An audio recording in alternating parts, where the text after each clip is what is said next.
Shalom, Bapak Ibu yang dikasihi Tuhan. Selamat bergabung kembali di dalam Bible Study Online CK7. Pada malam hari ini kita akan membahas 2 Samuel 20. Dan sebelum kita belajar tentang pasal ini, kita sama-sama memuji dan menyembah Tuhan. Kita minta urapan Tuhan turun atas kita semua, sehingga kita dimampukan untuk mengerti kebenaran firman Tuhan. Mari kita sembah Dia. Korea wata shanda karawata sike kakaria wata sike ko kiara la la la la la wata sike ko haleluya Yesus Korea wata sike kakaria wata shanda karawata sike ko haleluya haleluya terima kasih Tuhan. Terima kasih Yesus. Korea wata shanda karawata sikika.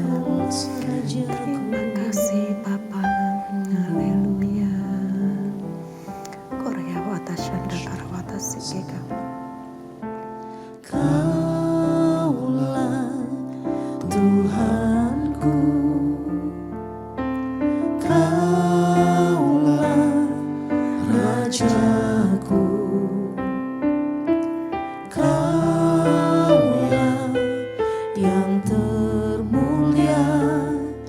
Di bumi dan di surga, Kaulah Tuhanku, Kaulah Rajaku, Kaulah yang termulia di bumi dan di surga. Ku sembah Kau Tuhan, ku sembah Kau Tuhan, ku puji, ku muliakan nama-Mu. Ku sembah Kau Tuhan, ku sembah Kau Tuhan, ku puji, ku muliakan nama-Mu.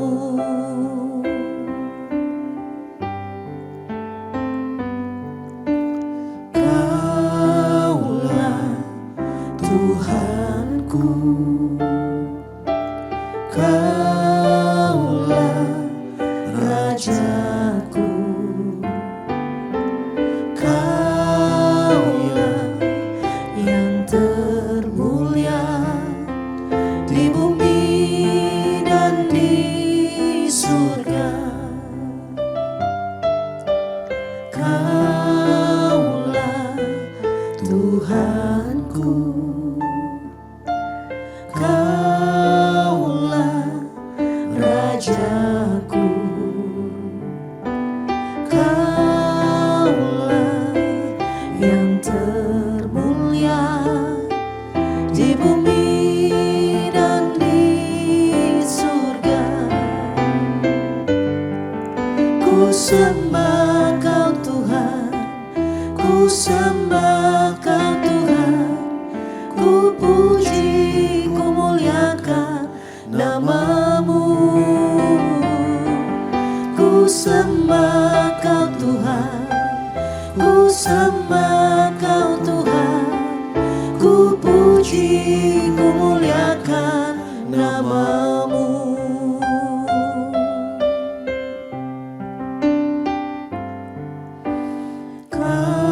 Kaulah Tuhanku, Kaulah Rajaku, Kaulah yang termulia di bumi dan di surga. Ku sembah Kau Tuhan, ku sembah Kau Tuhan, ku puji, ku muliakan nama-Mu. Ku sembah Kau Tuhan, ku sembah Kau Tuhan, ku puji, ku muliakan nama-Mu. Ku sembah Kau Tuhan, ku sembah Kau Tuhan, ku puji, ku muliakan nama-Mu. Ku sembah Kau Tuhan, ku sembah Kau Tuhan, ku puji, ku muliakan nama-Mu.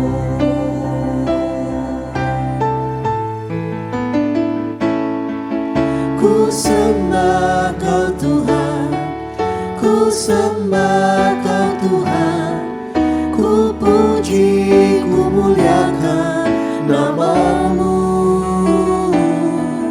Ku sembah Kau Tuhan, ku sembah Kau Tuhan, ku puji, ku muliakan nama-Mu.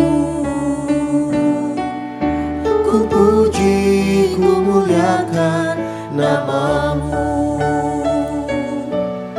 Ku puji, ku muliakan nama-Mu.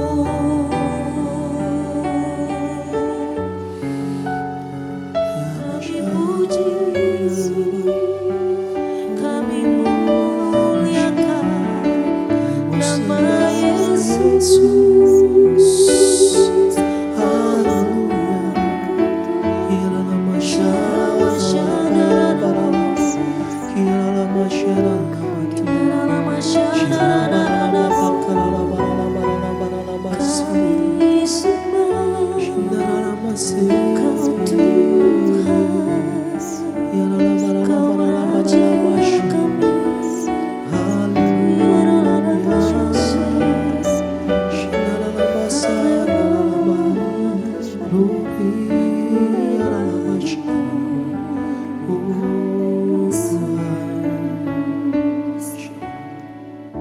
Saat ku menyembah-Mu, Roh-Mu bekerja. Saat ku memuji-Mu, Kau bertata di atas pujian. Saat ku menyembah-Mu, Roh-Mu bekerja. Saat ku memuji-Mu, Kau bertata di atas pujian. Ku angkat hatiku, ku pandang kekudusan-Mu.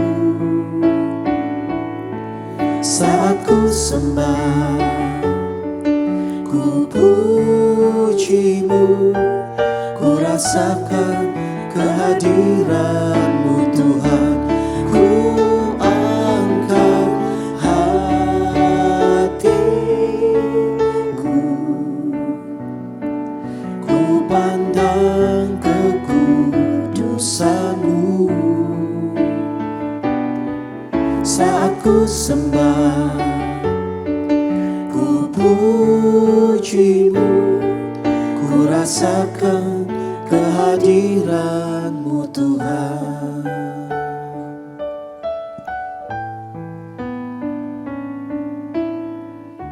Saat ku menyembah-Mu, Roh-Mu bekerja. Saat ku memuji-Mu, Kau bertata di atas pujian. Ku angkat hatiku, ku pandang kekudusan-Mu. ku sembah, ku puji-Mu, ku rasakan kehadiran-Mu Tuhan. Ku angkat hatiku, ku pandang kekudusan-Mu. Saat ku sembah, ku puji-Mu, ku rasakan kehadiran-Mu Tuhan. Ku angkat hatiku, ku pandang kekudusan-Mu. Saat ku sembah, ku puji-Mu, ku rasakan kehadiran-Mu Tuhan. Ku angkat hatiku,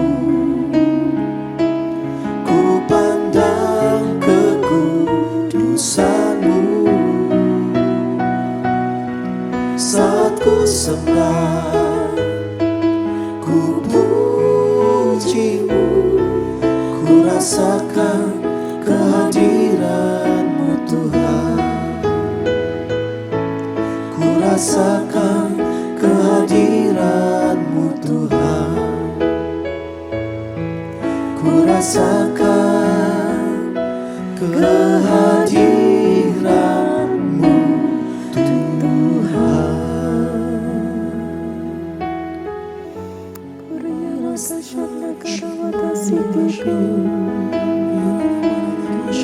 Rasakan hadirat-Mu Tuhan. Hadirat-Mu Yesus, hanya perlukan. Korea wata shanda karawata sikiko, tiara lala wata shande. Haleluya. Korea wata shanda karawata sikika, tiara lala wata karawata sikika. Terima kasih Tuhan. Terima kasih untuk hadirat-Mu. Terima kasih untuk lawatan-Mu. Terima kasih Tuhan untuk urapan-Mu yang Kau berikan kepada setiap kami Tuhan. Terima kasih Tuhan. Kami meskipun berbeda-beda tempat, tapi kami percaya Engkau menjamah setiap hati kami. Engkau mengurapi kami Tuhan. Dan bahkan Tuhan, hadirat-Mu memulihkan hidup kami. Terima kasih Bapa. Terima kasih untuk puji-pujian yang begitu indah. Terima kasih Tuhan, biarlah ini semua menjadi dupa yang harum untuk menyenangkan hati-Mu. Dan Engkau berkenan Tuhan, bertahta atas setiap puji-pujian umat-Mu. Terima kasih Bapa, urapi setiap kami Tuhan, dimanapun kami berada. Kami mau Tuhan belajar tentang kebenaran firman-Mu. Kami mau Tuhan membuka hati kami seperti tanah yang subur, yang siap ditanami dengan benih-benih firman-Mu. Sehingga firman-Mu boleh berakar, bertumbuh dan berbuah lebat. Dan itu semuanya untuk hormat kemuliaan nama-Mu. Kami mau Tuhan, hidup kami itu boleh juga menjadi berkat karena kami memiliki karakter Kristus melalui pembelajaran firman Tuhan ini. Urapi juga hamba Tuhan yang gak ada apa-apanya tanpa urapan-Mu. Biarlah semua apa yang hamba boleh sampaikan dan hamba persiapkan itu semuanya berasal daripada-Mu. Urapi setiap kata demi kata yang keluar dari mulut bibir hamba, supaya itu semuanya Tuhan memiliki kuasa, dan kuasa itu dapat menumbuhkan iman kami dan dapat mengubahkan hidup kami. Terima kasih Bapa, kami mau mulai pembelajaran malam hari ini hanya di dalam nama Tuhan Yesus. Mari kita yang siap belajar sama-sama katakan amin. Selamat malam Bapak Ibu yang dikasihi Tuhan. Sekali lagi shalom, selamat datang. Senang bisa kita sama-sama berjumpa kembali di dalam pembelajaran kita di 2 Samuel 20. Nggak terasa bahwa kita sudah belajar cukup banyak tentang kebenaran firman Tuhan setiap hari Senin sampai Jumat. Dan saya percaya ini boleh menjadi berkat buat Bapak Ibu dimanapun Bapak Ibu berada. Nah, hari ini kita sama-sama belajar di 2 Samuel 20 dan ini mengenai pemberontakan dari seorang yang bernama Seba. Saya akan bacakan karena ini nggak terlalu panjang ya, saya akan bacakan beberapa, nanti kita akan sama-sama mengupas, kita akan mengulas ada apa dengan pemberontakan Seba ini dan bagaimana hasil dari pasal ini. Oke, saya mulai di ayat yang pertama. Kebetulan ada di sana seorang Dursila bernama Seba bin Bikri, orang Benyamin. Ia meniup sangkakala serta berkata, kita tidak memperoleh bagian daripada Daud. Kita tidak memperoleh warisan dari anak Isai itu. Masing-masing ke kemahnya, hai orang Israel. Ini provokator banget ya Bapak Ibu ya. Lalu semua orang Israel itu meninggalkan Daud dan mengikuti Seba bin Bikri, sedangkan orang-orang Yehuda tetap berpaut kepada raja mereka, mengikutinya dari sungai Yordan sampai Yerusalem. Sampailah Daud ke istananya di Yerusalem, lalu raja mengambil ke-10 gundik yang ditinggalkannya untuk menunggui istana. Kemudian dimasukkannya mereka dalam sebuah rumah di bawah penjagaan. Ia memelihara mereka, tetapi tidak menghampirinya. Mereka tetap terasing seperti janda sampai hari mati mereka. Berkatalah raja kepada Amasa, kerahkanlah bagiku orang-orang Yehuda dalam 3 hari, kemudian menghadaplah lagi kemari. Lalu pergilah Amasa mengerahkan orang Yehuda. Tetapi ia menunda-nunda tugas itu sampai melewati waktu yang ditetapkan raja baginya. Lalu berkatalah Daud kepada Abisai, sekarang Seba bin Bikri lebih berbahaya bagi kita daripada Absalom. Jadi engkau bawalah orang-orangmu itu dan kejarlah dia supaya jangan ia mencapai kota yang berkubu, dan dengan demikian ia luput daripada kita. Lalu Yoab, orang Kreti itu dan orang Pleti dan semua pahlawan keluar menyusul dia. Mereka keluar dari Yerusalem untuk mengejar Seba bin Bikri. Ketika mereka sampai ke batu besar yang di Gibeon, maka Amasa sudah tiba di sana lebih dahulu daripada mereka. Adapun Yoab mengenakan pakaian perang dan di luarnya ada ikat pinggang dengan pedang bersarung terpaut pada pinggangnya. Ketika ia tampil ke muka, terjatuhlah pedang itu. Berkatalah Yoab kepada Amasa, engkau baik-baik saudaraku. Sementara itu tangan kanan Yoab memegang janggut Amasa untuk mencium dia. Amasa tidak awas terhadap pedang yang ada di tangan Yoab itu. Yoab menikam pedang itu ke perutnya sehingga isi perutnya tertumpah ke tanah. Tidak usah ia tikamnya 2 kali sebab ia sudah mati. Lalu Yoab dan Abisai adiknya terus mengejar Seba bin Bikri.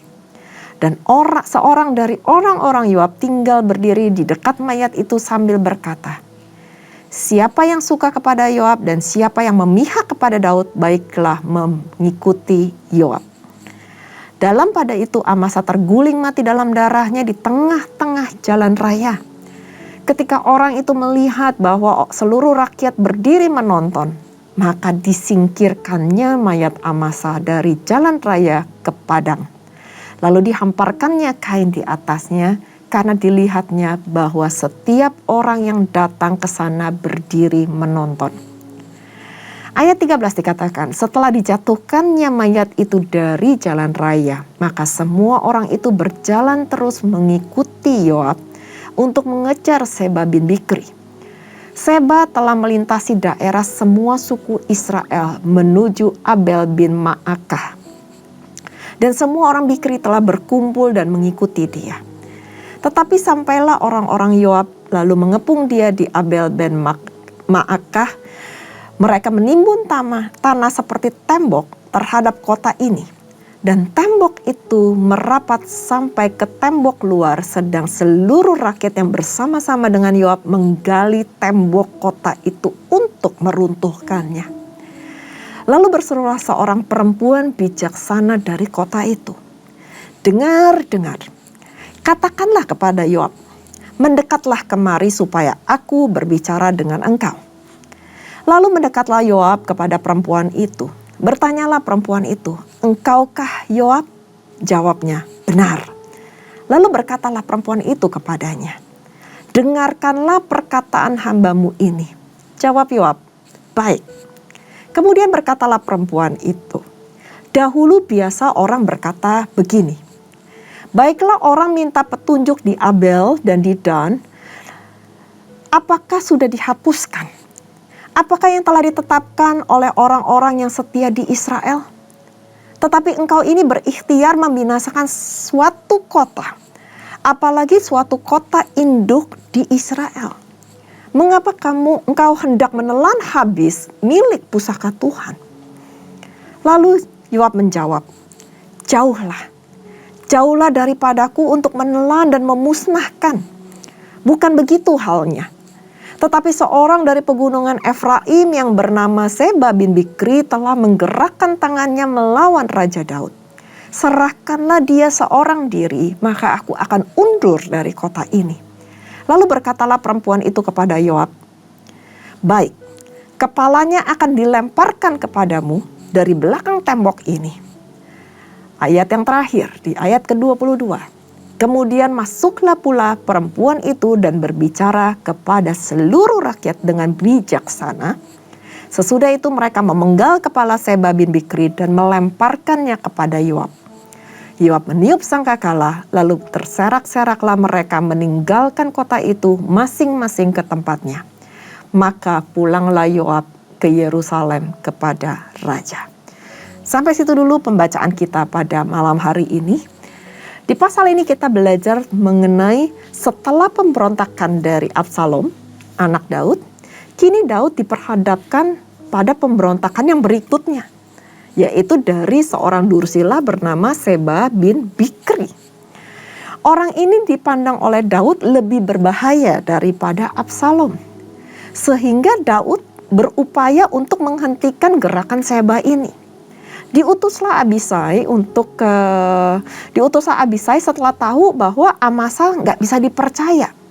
Karena pada saat Daud minta Amasa untuk mendapatkan Seba, menghentikan Seba, lalu kembali padanya dalam 3 hari, Amasa sengaja mengulur-ngulur waktu yang sudah ditetapkan oleh Daud. Tadi kita sudah baca sama-sama di awal pada pasal ini. Dan Yoab pun diminta untuk membunuh Amasa mati di tangannya. Nah, satu hal yang menarik pada saat itu adalah pada saat Yoab ingin memusnahkan, ingin meruntuhkan tembok yang dibangun oleh orang-orang Seba. Jadi membuat kayak sebuah benteng. Sehingga ada seorang perempuan bijaksana yang minta untuk berbicara kepada Yoab. Dikatakan bahwa dulu biasa orang berkata begini di ayat 18 dan 19. Baiklah orang minta petunjuk di Abel dan di Dan. Apakah sudah dihapuskan? Apakah telah ditetapkan orang-orang yang setia di Israel? Dan engkau mau membinasakan suatu kota, apalagi satu kota induk di Israel. Kenapa hendak kamu menelan habis milik pusaka Tuhan?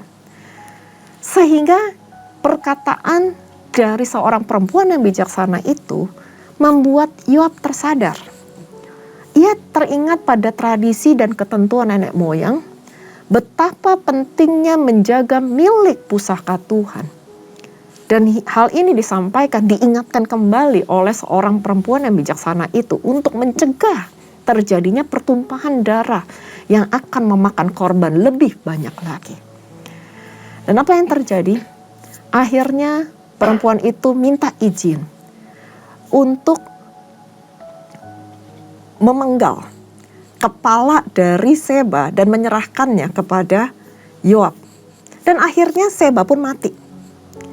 Karena perempuan yang bijaksana ini berbicara kepada seluruh rakyat dengan cara yang bijaksana pula.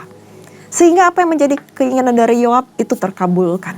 Bukan saja Seba itu diserahkan kepada Yoab seorang diri, bahkan Seba itu mati. Nah, hal ini kita bisa pelajari bahwa kita penting untuk memelihara milik pusaka Tuhan. Dan bagaimana seorang perempuan yang bijaksana itu mencegah jatuhnya banyak korban. Di sini penting untuk kita memiliki hati dan pikiran yang bijaksana, dan bahkan juga dikatakan bahwa perempuan itu berkata-kata dengan cara yang bijaksana. Bapak Ibu yang dikasihi Tuhan, cara kita berpikir, cara kita berkata-kata, jangan menjadi provokator. Jangan mengadu domba. Jangan memperkeruh suasana. Tapi biarlah apa yang keluar dari mulut bibir kita itu adalah kata-kata yang penuh dengan hikmat yang daripada Tuhan. Sehingga hanya perkataan-perkataan yang bijaksana yang keluar dari mulut kita, dan itu bisa menenangkan hati banyak orang. Dan bahkan menenangkan hati orang yang sedang dilanda emosi. Karena kalau seandainya seseorang lagi emosi, mungkin dia lupa akan kebenaran-kebenaran firman Tuhan. Apakah kita sebagai orang-orang yang ada di sekelilingnya mau nambah-nambahin, atau justru kita meredam emosi itu dan kita menenangkan hati dan pikirannya. Dan satu hal yang saya pelajari, pada saat kita lagi emosi, seperti Yoab, yang sebenarnya cuma disuruh bersebah, tapi dia mau meruntuhkan kota. Bahkan kota itu adalah kota milik pusaka Tuhan. Jangan seperti itu. Jangan seperti Seba atau Yoab yang begitu penuh dengan emosi. Kalau kita sedang emosi, jangan mengambil keputusan. Karena keputusan pada saat kita emosi bisa berdampak fatal. Atau bahkan kita bisa menyesali apa yang telah kita putuskan pada saat kita emosi. Dan pastinya kita nggak akan mendapatkan solusi yang terbaik dari keputusan kita itu. Bahkan mungkin hal-hal yang bertolak belakang itu akan terjadi. Maka dari itu Bapak Ibu yang dikasihi Tuhan, milikilah hati yang penuh dengan kesabaran. Ada buah roh di dalam kehidupan kita. Jika kita semakin melekat kepada Tuhan, maka Tuhan akan kasih kita hikmat. Tuhan akan kasih kita kebijaksanaan dalam mengambil tindakan, dalam berbuat sesuatu, dan bahkan di dalam berkata-kata. Saya berdoa, pada malam hari ini Tuhan mengurapi kita, Tuhan memampukan kita untuk hidup bijaksana, sesuai dengan firman Tuhan, sesuai dengan hati Tuhan. Sehingga kita nggak sembarangan melakukan segala sesuatu, nggak sesuai dengan emosi kita. Biar sekeliling kita panas, tetapi kita bisa menahan panasnya amarah tersebut, panasnya emosi tersebut. Nah, apa yang kita bisa pelajari di dalam 2 Samuel 20 ini? Saya catat ada 2 hal yang penting. Yaitu yang pertama, miliki hati yang tenang pada saat mengambil keputusan. Minta hikmat dan roh Tuhan yang menuntun setiap langkah dan setiap keputusan yang kita ambil. Dan yang kedua, kita harus belajar menghormati apa yang menjadi milik pusaka Tuhan. Kita nggak menyembah karena cuma Tuhan yang bisa kita sembah. Tapi paling enggak kita menghormati. Jangan semena-mena dengan apa yang Tuhan telah berikan di dalam kehidupan kita. Karena kita semuanya adalah milik pusaka Tuhan. Mari kita berdoa. Bapa kami yang baik, terima kasih Tuhan untuk pembelajaran kami pada malam hari ini. Terima kasih Tuhan bahwa Engkau telah membukakan rahasia kebenaran firman-Mu di dalam pasal ini tentang pemberontakan Seba. Tentang bagaimana emosi dari seorang Yoab yang ingin meruntuhkan kota karena kesalahan dari seseorang. Seorang yang dursila ini. Kami belajar Tuhan, kami mau menjadi perempuan yang bijaksana. Seperti yang dikatakan di pasal 20 ini. Bahwa seorang perempuan bijaksana yang dapat mengingatkan Yoab tentang hal-hal yang mungkin dia sudah lupakan karena tertutup oleh emosinya, tertutup oleh amarahnya. Dan kami juga mau belajar dari seorang perempuan yang bijaksana ini. Bagaimana dia dapat berkata-kata dengan cara yang bijaksana. Kami berdoa Tuhan, biarlah hikmat yang daripada Engkau, urapan yang daripadamu turun atas kami semua. Sehingga kami dimampukan untuk hidup dengan bijaksana. Untuk hidup penuh dengan Roh-Mu, sehingga kami nggak menyimpang ke kanan dan ke kiri. Kami tetap pada koridor-Mu Tuhan. Kami tetap fokus kepada apa yang Engkau inginkan dalam kehidupan kami. Mampukan kami Tuhan, mampukan anak-anak-Mu. Dan hamba percaya, Roh-Mu akan senantiasa menuntun kami, menasehati kami. Maka dari itu Tuhan, curahkan Roh-Mu atas kehidupan kami. Karena kami butuh Engkau. Terima kasih Bapa, berbicaralah terus kepada setiap kami. Dan jikalau kami saat ini dalam keadaan emosi, mungkin kami dalam keadaan kesel, marah kepada seseorang, ajar kami Tuhan untuk dapat melepaskan pengampunan. Ajar kami Tuhan untuk belajar sabar, dan biarlah buah Roh itu ada di dalam kehidupan kami. Terima kasih Bapa, urapi jemaat-Mu dimanapun mereka berada. Berkati, berkati, berkati mereka. Terima kasih Bapa. Dan sebelum kami berpisah satu dengan lainnya, kami rindu untuk menerima berkat yang daripada-Mu. Mari Bapak Ibu yang dikasihi Tuhan, kita mengangkat kedua tangan kita dan kita siap menerima berkat. Terimalah berkat yang berlimpah-limpah dari Allah Bapa, kasih karunia yang sempurna di dalam anaknya Tuhan kita Yesus Kristus, persekutuan manis dengan Roh Kudus, menyertai Bapak Ibu sekalian dimanapun Bapak Ibu berada. Mulai saat ini sampai Maranatha, Tuhan datang kembali untuk yang kedua kalinya, menjemput kita di awan-awan permai, dan bahkan untuk selama-lamanya. Mari kita yang sudah menerima berkat, sama-sama katakan, amin. Tuhan Yesus memberkati. Shalom.